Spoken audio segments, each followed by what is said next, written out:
Intro music. A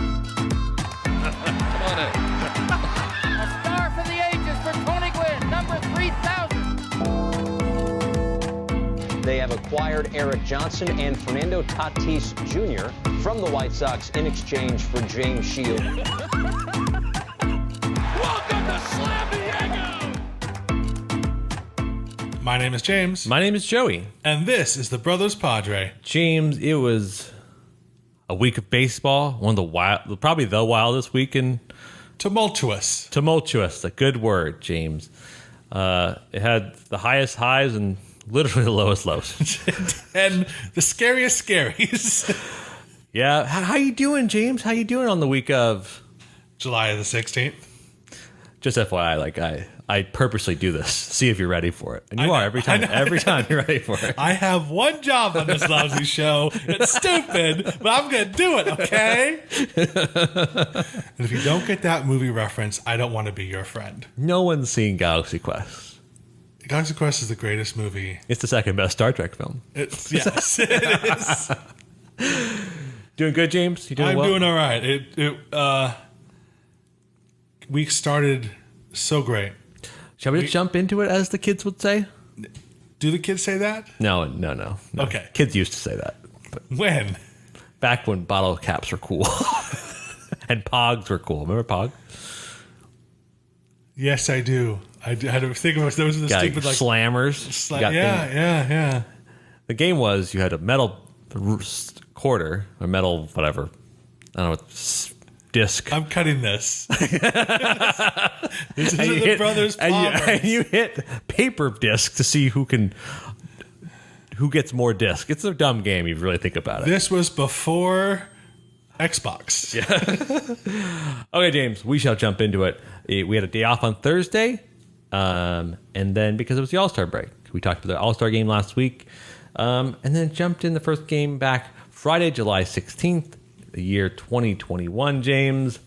The San Diego Padres walk into the nation's capital and says, no, this is our house. We rule the nation. We beat them, James, by a score of What? I was going to say, Okay. this was usually a blowout. Isn't fun to watch, but this one, because it was so outrageous, was fun to watch. 24-8. Dave Roberts, Dodgers manager, said afterwards in his game, I see the San Diego Chargers beat the Washington football team. Because that's a football score. That is a football score. The Padres had 24 runs on 22 hits, no errors. The Washington Nationals had 8 runs, 12 hits on 3 errors. San Diego Padres came up with 3 in the first inning. Christopher Paddock got the start, and then it looks like it was going to be a rehash of the game you and I went to, which is that he immediately gave a 3-run homer to Soto. So you're like, oh great, this crap again. And also, it was we took a lead in the first inning. We had a 3-run lead, and then he gave it up immediately. Yep. And the next inning, Padres get 7. Not a bad number to get in an inning. Will Myers had a great day. There'll be a theme on this recap. A lot of people had great games. Yes. Will Myers had a 7 RBI game, and he had a grand slam at the second, homer later on in the game. And, our notes are filled with just silliness. Just like, oh, this Crone triples in Tatis. Paddock settles after giving a 7-run lead. Double steal, getting Pham home. Like, everything about that makes the Padres offense special, we just did. It's Eric Hosmer, hot Eric Hosmer coming back with a new batting stance. Had a great game. Yeah, he worked on a batting stance over the All-Star game, and he came back. He's swinging a hot stick. In the last month in June, he was hitting 172 with a 456 OPS, which means on base plus slugging is 456. Not great. In July, he's batting 425 with a 1.055 OPS. Red hot Eric Hosmer. There were 2 things that were definitely worth noting in this game that were historic. One, Jake Cronenworth, geez, hit through the cycle. The third player in history to hit through the cycle right after being in the All-Star game. The first game back from being in the All-Star game. You know who the other two players were, Joseph? Of course you do, because they were in the notes. Joe DiMaggio and Brooks Robinson. And whenever you're in those type of categories, you done good, kid. I just think it's funny that the two other people have done it. What a weird baseball statistics are mostly really, we're called that a stat. But it is funny that two people have hit for the cycle the first game after the All-Star game. Jake Cronenworth, incredible cycle, hits in the first inning, he got robbed of a single by Trey Turner. Next, he gets a triple, then a double, then a homer. And then last at bat, he gets a infield single. Actually, he had another at bat. Remember, he had 7 at bats during this game. Let me see how many actual plate appearances he had. His replacement had 2 plate appearances. So a second baseman in our game had 8 at bats?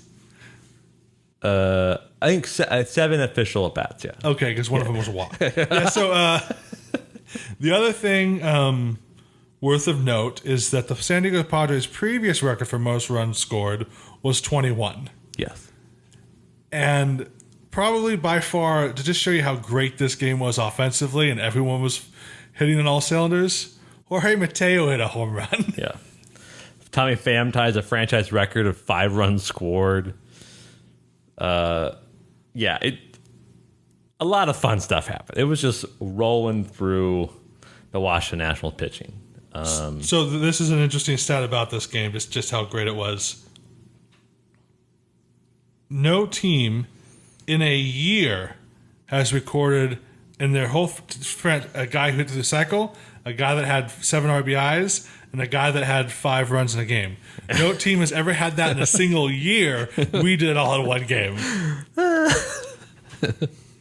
It was awesome. I'll be completely honest. It was great, especially considering we watched the inverse of this game in San Diego in person. Exactly. Exactly. It was an awesome game. I want every game to be like this. I felt very good. This starts the first of 2 decent Paddock starts this week, actually. Chris Paddock ended up giving up 4 earned runs, but gave us 5 innings of pitch, which is something the Padres are asking bare minimum of their pitchers now. We'd like more. True. This is true. But 5, we'll take 5. It's better than 3 or 4 that we're getting out of some of our guys. So, But, he held it down, kept it there, and Miguel Diaz came in. Didn't have a great outing, but, that's okay. We were up by 24 runs. The Padres could have given up 3 grand slams the night of the Nationals, and they'd still be 4 runs away. Yeah, that was awesome. Shall we move on to game 2? We should. I'm going to recap this game. There was a delay in the middle. We had a whole episode about it. I will not be go into details of why it was delayed. I'll mention the delay, but it was in DC. Let's listen to literally the episode before this to hear our thoughts about it. To hear our thoughts about what happened, it was a very scary situation, a tragedy all around, but also just listen to the accounts of the pure heroism of our Padres. Yep. And James, I do not use that word lightly. Please listen to the previous episode. The San Diego Padres are welcomed back into the nation's capital, and then we say no. We rule this town. San Diego Padres beat the Washington Nationals on 10 runs and 18 hits on 1 error. The Nationals had 4 runs on 10 hits on 3 errors. Blake Snell gives us 4 innings of baseball, allows 4 runs, and he's the only pitcher to give up runs the game. He did not look great. He looks like he always does in the road. He looks uncomfortable, kind of looks out of sorts, but that's okay because the San Diego Padres offense is rolling, just destroying other teams right now, and specifically destroy the Nationals. Fernando Tatis Jr. James had a career game. He did. He is the greatest, statistically the best base stealer and base runner in baseball. And he proved it. The first inning, he was on third base. Manny Machado hit a slight little pop-up that the shortstop ran behind third to grab. Tatis tagged up and scored. Awesome. It's incredible. Tatis is a plus base runner, and actually Trey Turner's a plus defender. It was not a bad throw by Turner. Oh, no, not at all. That makes it even more amazing that Trey Turner is a great defender and has a really good arm. Right. And Tatis tags up on third. Like he's done this several times in his career, and he makes you make the perfect throw, and you have to make the perfect. And this week happened, and we kind of don't appreciate it. It's like this happened multiple times where either he's called out or he's just barely safe. And then when he called out, they do a review, and it's like, sure enough, he was safe. One of my favorites is Tatis is on third base, and Later in the game. And he gets, I think it's a ground ball to, was it a bunt? I think it might have been a bunt. I can't remember what it is. So I think Tatis gets to third. He's on third. He starts to round third because it was a single. Yep. He was on second. He was rounding third. The play goes, the ball gets thrown back to home to the catcher. The catcher sees Tatis is between rounding third or in between no man's land. Yeah, in between first home and third, and he throws it to the Nationals' third baseman, who catches it and tries to dive to tag Tatis Jr. And Tatis does one of his epic, just like Matrix type moves. Well, it's like a soccer deke. Like he leads his right foot towards the glove, and then I think Trey Turner covered third. So Trey Turner is trying to dive to touch Tatis's right leg because Tatis is leading with the right leg. But then he does the soccer thing where he's like, nope, I'm going to scooch to the left and avoid the tag and just jump over it. It was awesome. And you're like, this kid. He hits a weak grounder into short right field because they're playing the pole. There's a deep shift. And he gets a double up. Yeah, it's a check swing, practically a bunt, goes right past the pitcher, right where the second baseman should be. Yeah. And it's because there's no one there. He just hustles doubles into a double. And, incredible defense this game. He went 4 for 5 with 2 RBIs, 2 runs scored. And he barely missed a homer because he hit this like bullet off the left field wall. And when Tatis gets into one, it's one of the hardest hit baseballs in baseball. So it's even for Tatis, it's hard to try to double into that because you don't know if the guy's going to catch it. If he doesn't catch it, it just immediately bounces back to him. It was just an awesome game showcasing his talent. Yeah, I think it was awesome. Other notes in this game is Timothy Hill is Soto's dad. Soto has no chance against Tim Hill. Tim Hill should just Soto should just call Tim Hill daddy every time it comes up. No. Soto, one of the best hitters in all of baseball, looks like a child facing Tim Hill. It's like he doesn't see when the ball's released out of his hand. It really is weird. It's because so next game you see Soto's power and Soto ties it up in the last game, right? He hit a home run every game this season. So he's very, very good, right? But when Tim Hill faced him, it's like Soto's like, I don't even know what game we're playing. It's just like he swings at everything. He swings at strikes down the middle, and that's very weird. Well, he swings and misses at strikes in the middle. Yeah. And he also has one of the best plate disciplines in baseball history. And he'll swing at stuff outside the plate, outside the strike zone, because he just doesn't know where Tim Hill is throwing it. It is kind of funny to know that we have somebody. Yeah. It's like, if we face you in the playoffs, I know who's going to be pitching. Yeah. Then we got the first. We found out that swag chain is not just for hitters. Exactly. Yeah. If a pitcher strikes out the side and shuts them down and strikes at the side, he gets to wear a swag chain. And Austin Adams did that, and Austin Adams made it look good. He loved it. He loved it. There's a video of him just like literally just leaning back and just spinning it. Full on gangster like arms. And it was pretty awesome, yeah. I love Austin Adams. I don't think we give him enough props. That guy is, when he's wild, it's really tough to watch. But when he's on it, it's unhittable stuff. He has the most dynamic slider I've ever seen anyone ever throw. And the thing is, he can change the depth on it, so you can have a short cut to it or a long sweeping slider.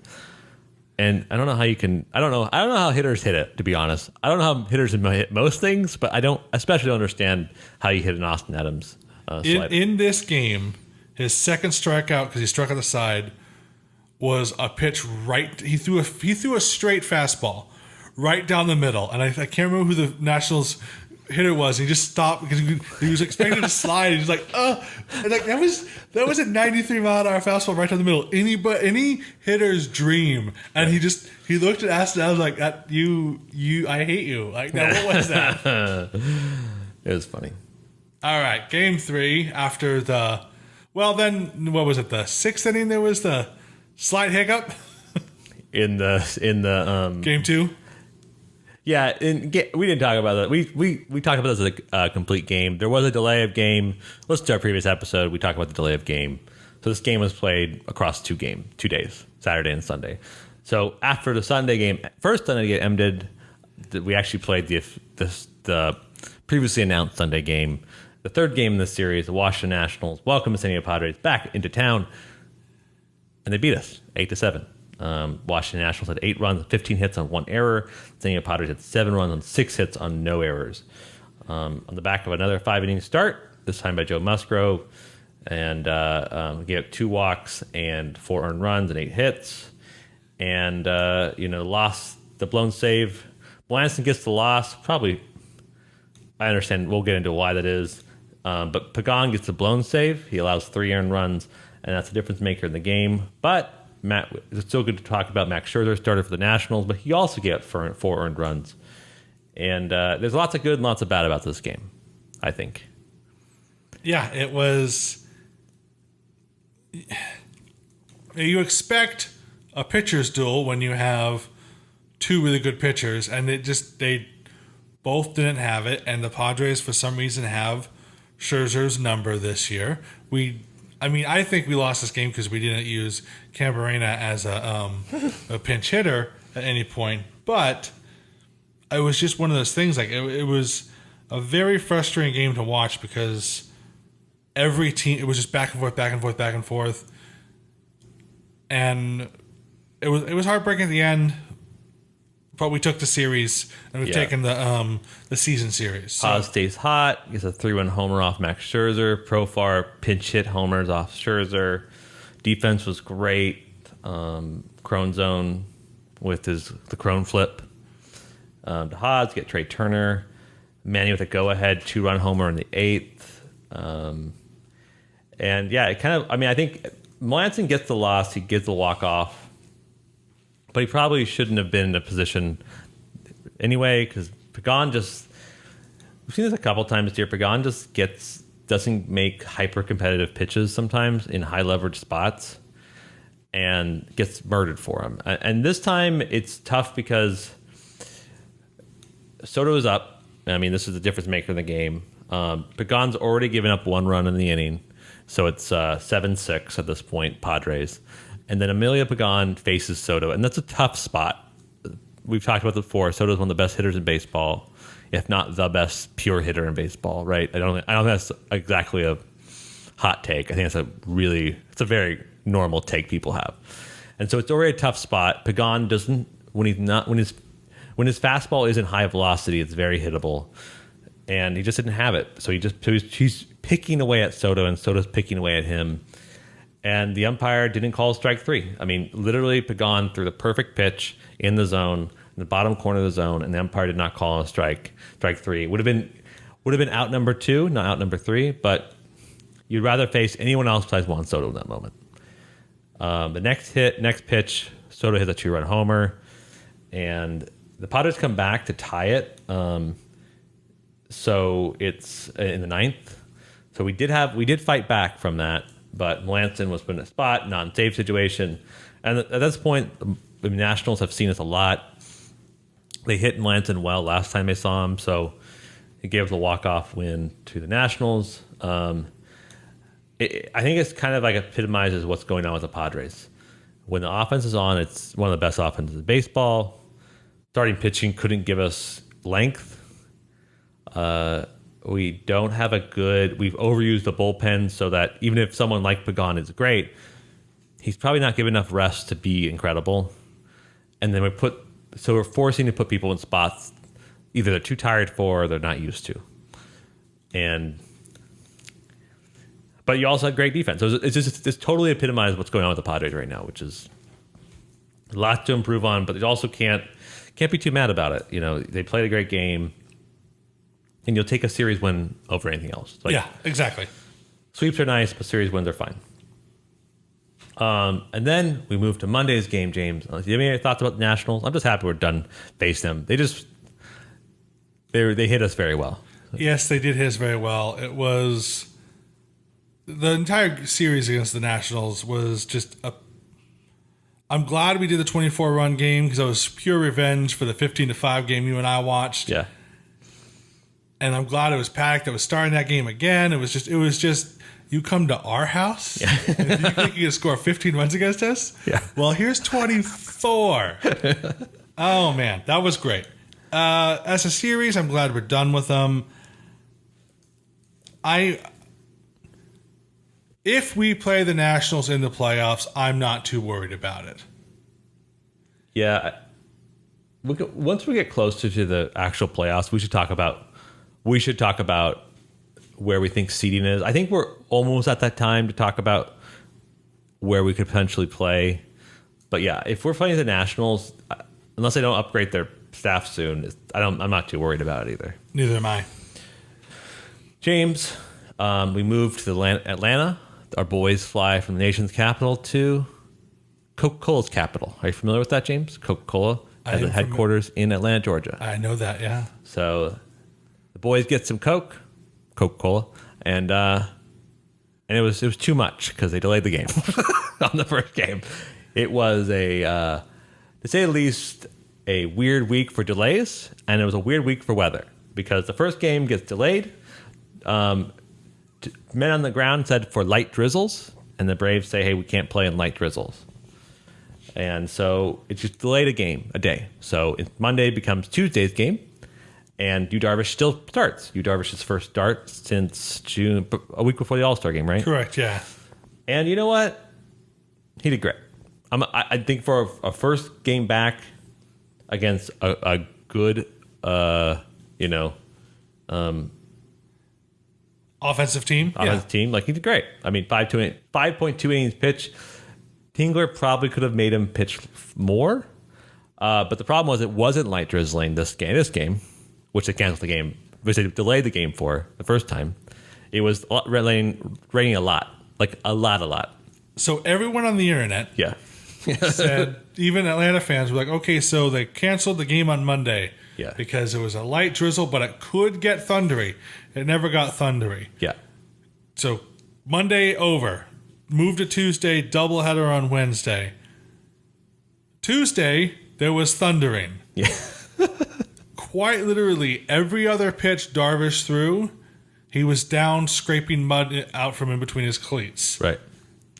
So, I mean, he battled the mud the whole game. I mean, Freddie Freeman got a homer off him, which was I'll say the score. The Braves beat us 2-1. Atlanta Braves 2 runs on 5 hits, no errors, and the Pennsylvania Padres had 1 run on 5 hits on no errors as well. But I mean, it was the best start by a Padres pitcher in a long time, and it just happened to be the best start by Touki Toussaint in a long time. Touki Toussaint last year had a horrible ERA. Because he couldn't throw strikes. But when Touki Toussaint can throw strikes a lot and quickly, that's the exact game it comes out, which is Touki Toussaint pitched a great game. He is their number one pitching prospect in the Atlanta team, and that he's what they're looking forward to in the future. If he can get right, like he pitched against the Padres, he'll be a Cy Young winner. If he has to throw strikes, which he did. As long as he's throwing strikes, he's very, very good. because he had an 8 ERA last year, and same thing happened last year. Like some games, he's like, oh, I mean, you saw it in that game. Is his incredible movement to most of his pitches, and he's super aggressive. He's very aggressive, and if he gets that timing right, he's very hard to hit. And the Padres got 1 run, and I mean, the difference in the game is Yu Darvish, gave up a home run, almost a ball outside the box to Freddie Freeman. Last year's NL MVP, one of the best hitters in baseball. If he plays at a consistent level for another 6 years, he will be a first ballot Hall of Famer. Yeah. But I mean, 2-1 is like you wish Padres did better offensively, especially considering the series we came off of. It's a little weird, disarm me a little bit, but that's baseball, baby. Can't really be mad about that. No. Shall I move on to Wednesday's games? The first game of Wednesday, because a doubleheader, for those who are unfamiliar with the new rules of doubleheaders the past 2 years, doubleheaders are now 7-inning games.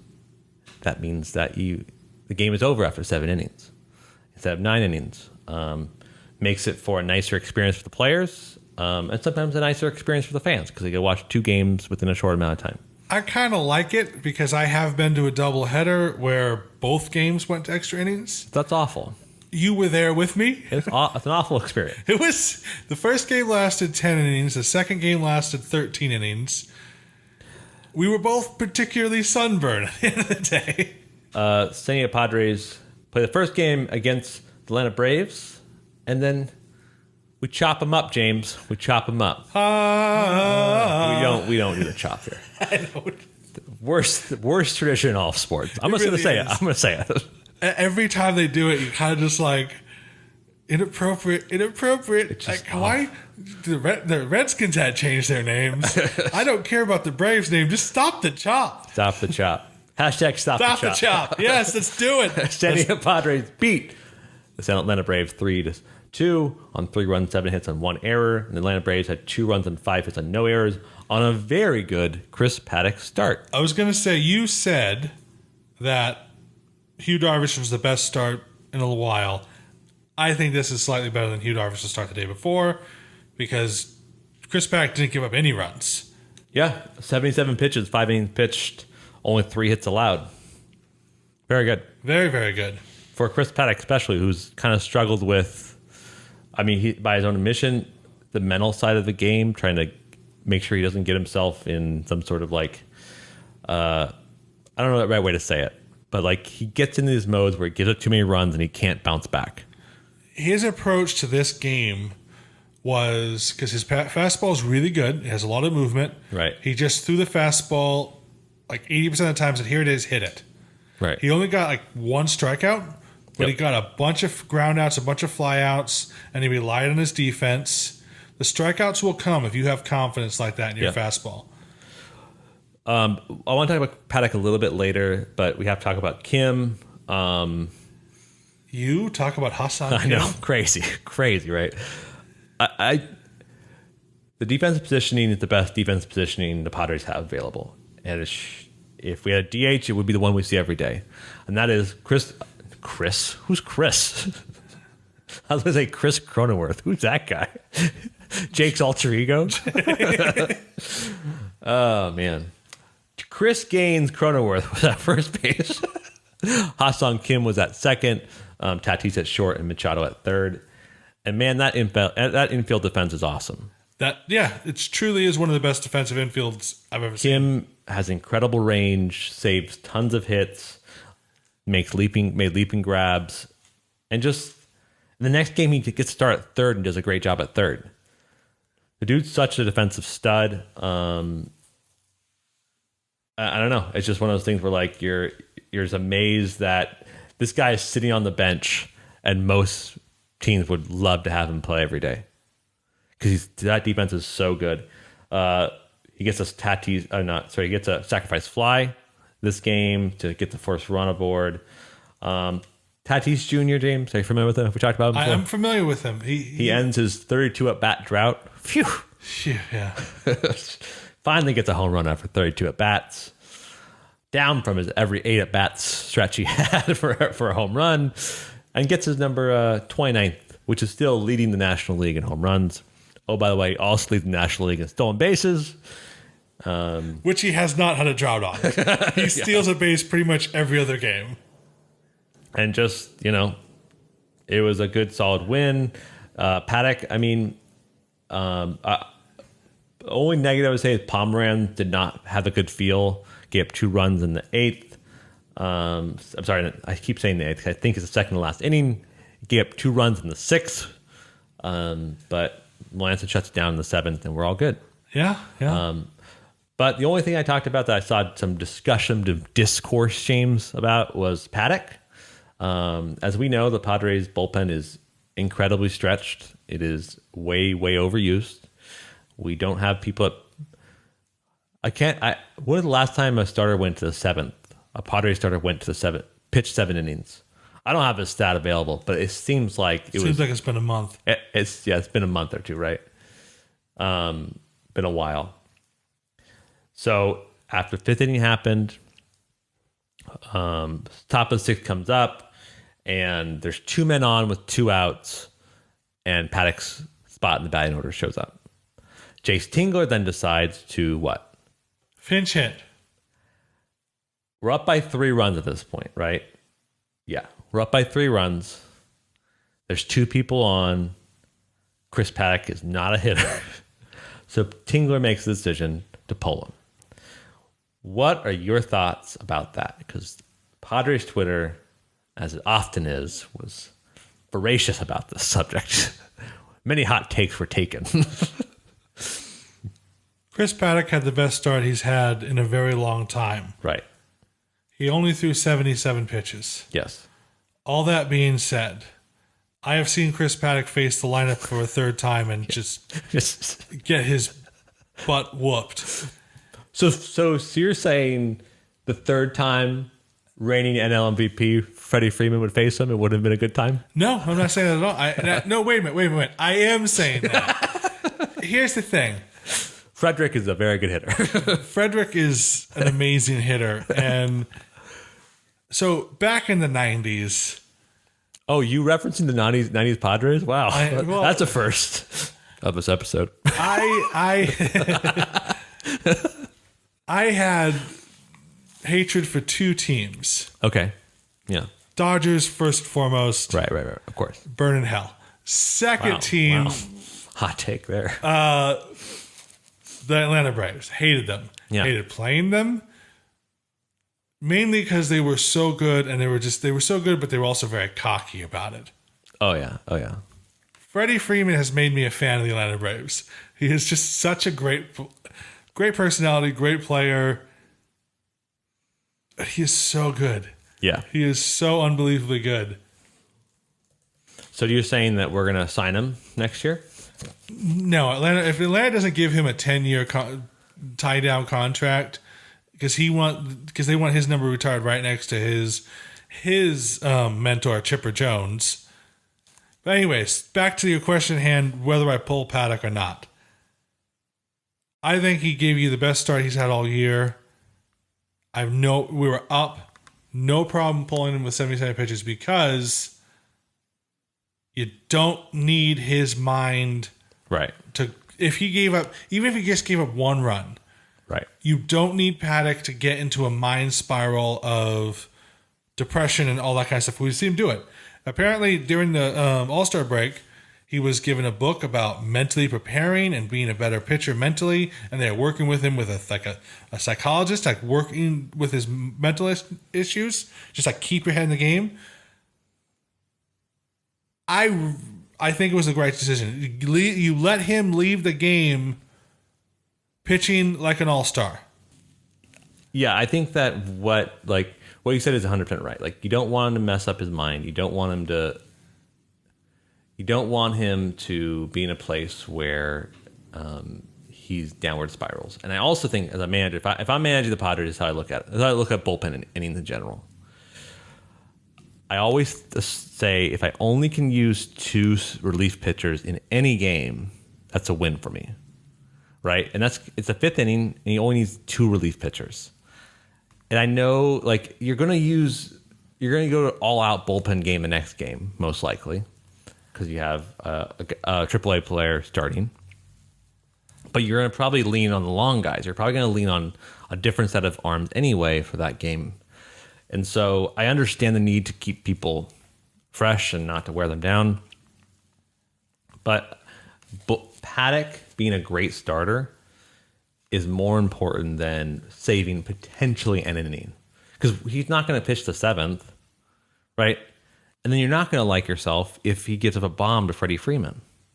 Exactly. And here's the thing about Twitter in general.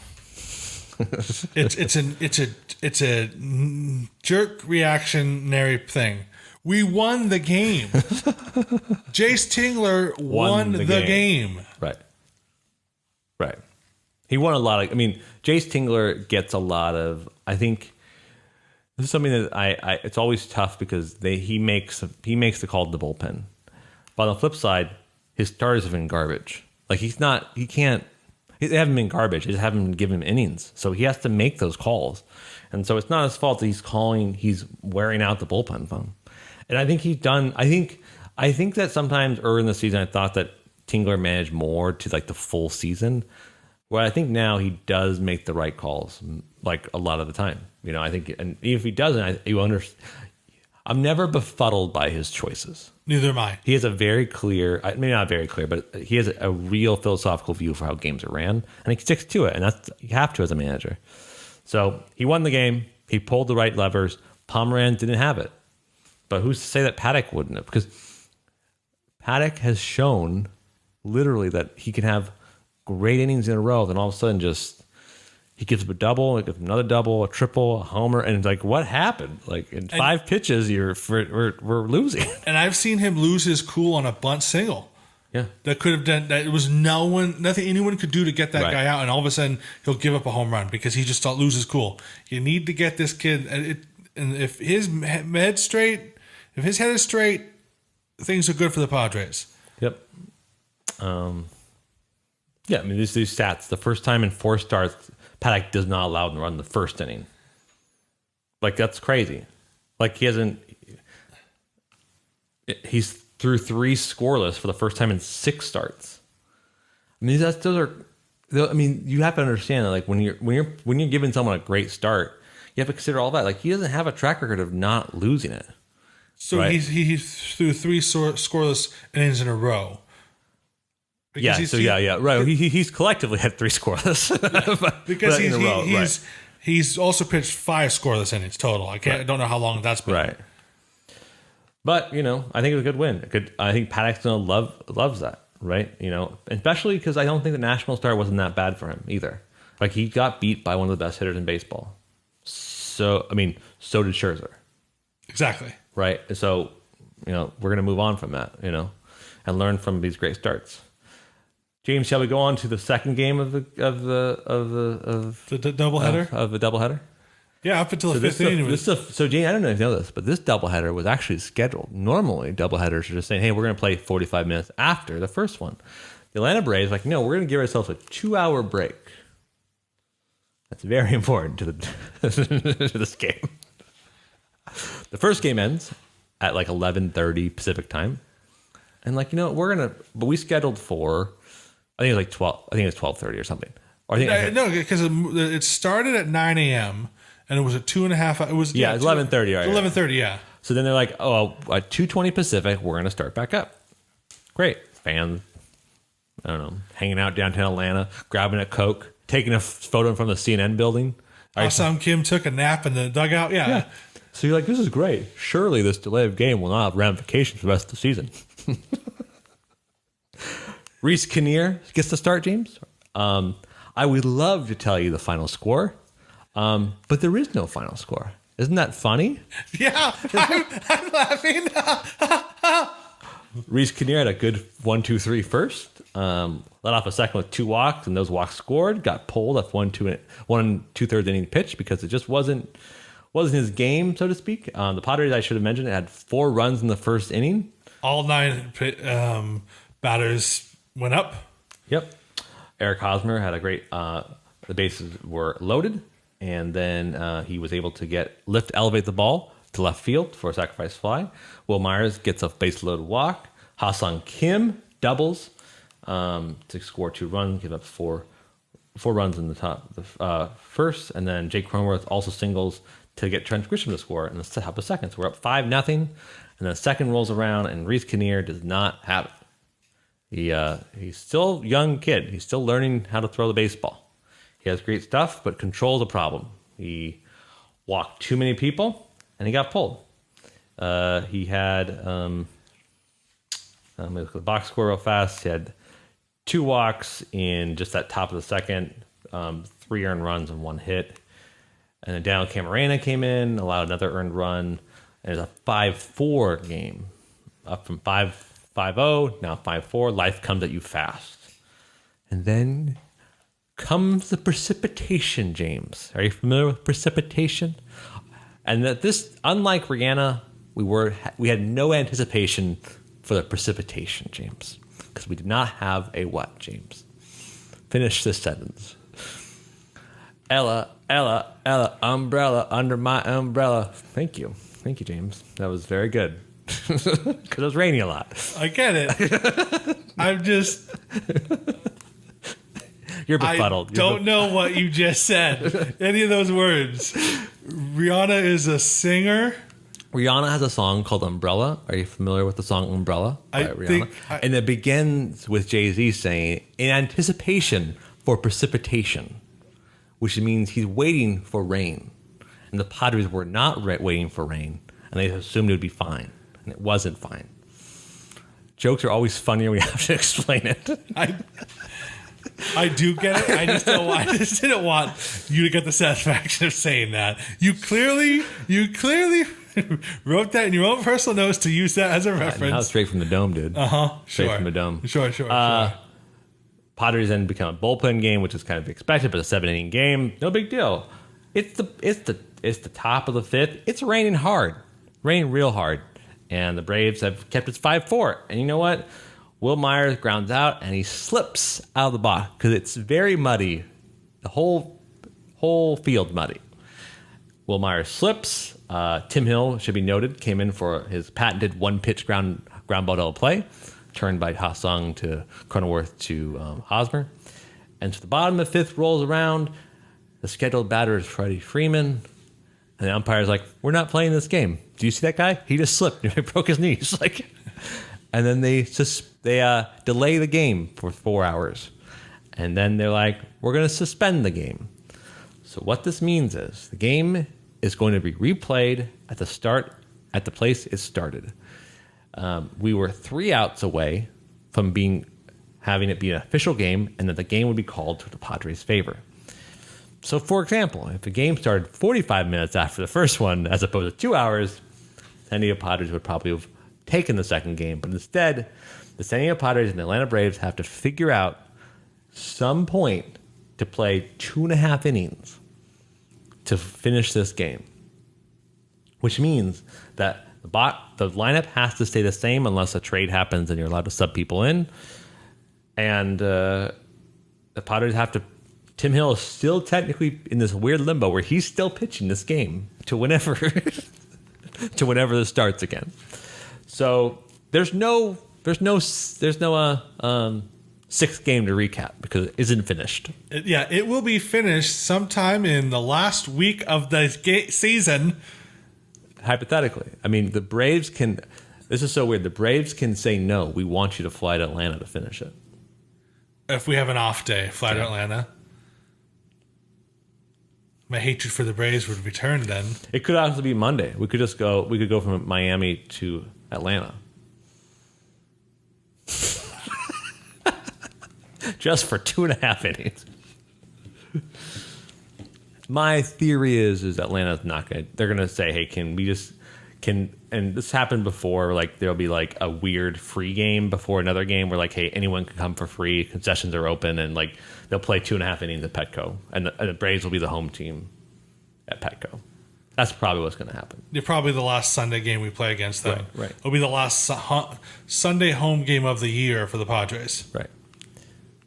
It's odd, man. It was literally 3 outs away from being an official game. But, I mean, people were like, oh, the Braves were just game and shipping. Like, Braves aren't are telling the weather to just be awful. Like it was bad.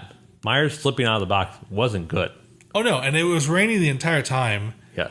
Every game. You could just tell the umpire, like, can we just get to the bottom of the fifth? Can we just get... They were really wanting to get to the bottom of the fifth to end the game so quickly.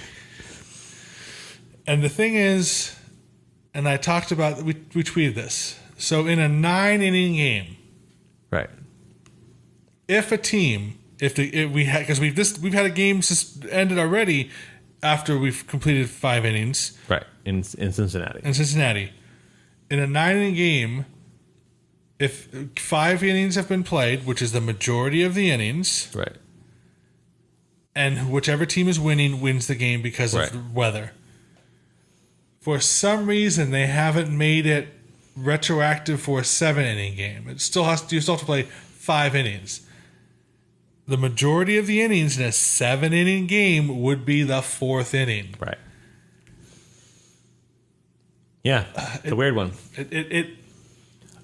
I will say that I'm looking on the positive side here. Yep. If, say, we are in a tight pennant race, which we're expecting to be in the end of September, and if we can somehow sweep the Braves in that 3-game series, right? Instead of coming out with 3 wins, we'll come out with 4 wins, and that might be because right now the Padres have still played more games than the Giants and the Dodgers. That might be a push that we're looking for last week of September. All of a sudden, we can throw down a 2-win game. Yeah. It doesn't matter if they win or lose. Either one of those teams win or lose that game. Right. If we can throw down 2 wins in one day, right, we'll jump in the standings. As people point out, very possibly be a better pitching staff, a more rested pitching staff. 2.5 innings are pretty silly to catch up on. But, in theory, we'd be a better staff by then, And if it's the last weekend of this year, the 40-man roster. Right. The Braves probably aren't going to...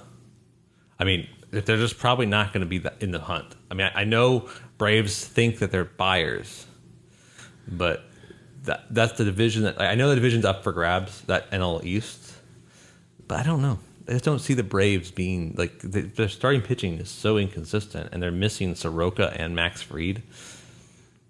And Acuna Jr. Yeah. I just don't see them. I think they become sellers probably sooner than later. And at that point, we're facing a very different Braves team. So we have a quote-unquote 4 games against a very bad Braves team. I could see us just stomping them and just, all of a sudden that series becomes this is where we bank wins like crazy. Yeah. Yep. And that was this week. Yeah, all of our predictions were wrong. We're even wrong on the total number of games. How do you feel about that? How do you feel about that, James? Yeah, not good. Not good. You said 4-2, and I don't know how to. So I guess I'd have to go back to week 16 once it happens and see who was right. You also said 4-2. I said 3-3. Did you? Oh. Yeah. I don't know. It was. There was so many things that happened during the Atlanta game series, just with the weather. Yep. And this was one of the weirder series we've played all year. We had the 24-point win in the first game. Then there was the incident with the guns that yeah. and then it just so you had highest high, the biggest terror watching a game, not knowing what was going on. Then we win the game the next day. Then we had this slugfest back and forth, and then the next game was canceled. And then we came back and it was raining, and Hugh Darvish, and we lost barely. And then we doubleheader. We won the first game fairly well, and in the second game, it was one of the more emotionally taxing series we've had all year. Yep. And I've had just because all the elements we faced, literally all the elements and psychopaths, and it was a frustrating week, and I think we're gonna shake it off and we're gonna do better next week. because we're playing in a dome, and then we're back to San Diego, where their weather makes sense. Yes, James, we make predictions for next week. And the predictions are pretty fun this week because we have lots of stuff going our way. Last week, we had a big question marks around pitching. But this week, it looks like it's all a lot more aligned. We fly into Miami, 3:05, to face the Marlins for 4 games. And then we come back home. We have a day off on Monday. And then we play 2 against the Athletics at home in Petco Park. And the probable starters, James, for the San Diego Padres are Snell for today. Today's game on Thursday. Friday is Musgrove. Saturday is Weathers, which is, I mean, there's like, I think they said a very, very high chance he's going to pitch, but there could be a chance he doesn't, but they're saying everything's looking good. And then Darvish on Sunday. And we're in a dome, and there's no probable starters for the A's yet. And, yeah, I think and we're also getting Austin Nola back. Austin Nola finally returns after being hurt for a few weeks now. I think it's been 5 weeks. It's been most of the season. He's been hurt most of the season. And that's a really good catcher. I'm Victor Caratini. I love him to death. I love Webster Rivas, both for the skills they have are really, really good. But, man, Austin Nola's bat, like, it's just going to be awesome to have back. Yes. I mean, he's been... His rehab starts, as most rehab starts for good Major League Baseball players, is he's very good, very good in AAA and just hitting the crap out of the ball. And excited to have him back. So what do you think is going to happen, James? What do you think is going to happen next 6 games? We're going to, for the Marlins and A's series. 5-1. 5-1. We're going to sweep the Marlins. Yeah. I think tonight's game, Snell doesn't pitch well on the road, but remember, Snell loves Florida. Yeah, a lot of our players love Florida. A lot of our players are from Florida. Hosmer, Manny. Yeah, I was gonna say Machado. Snell was from Seattle, but was played in Tampa Bay his whole life. Loves Florida. They all have friends and family in Florida. We're gonna do very well in Florida, and we're gonna sweep the Marlins because the Marlins stay. They're out Garrett Cooper. They're out Jazz Chisholm.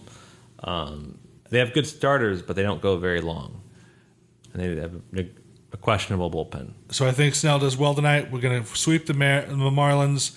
And the Athletics are really a good team. We'll split that 2-game series. I like your thinking a lot. I think that... I just like that thinking a lot. I think it's a good thought. I would say that what I want to have happen is exactly what you said, and not just because I was like 6-0. So you said 5-1. You know, I'm going to say 6-0. I say I think it's a road sweep.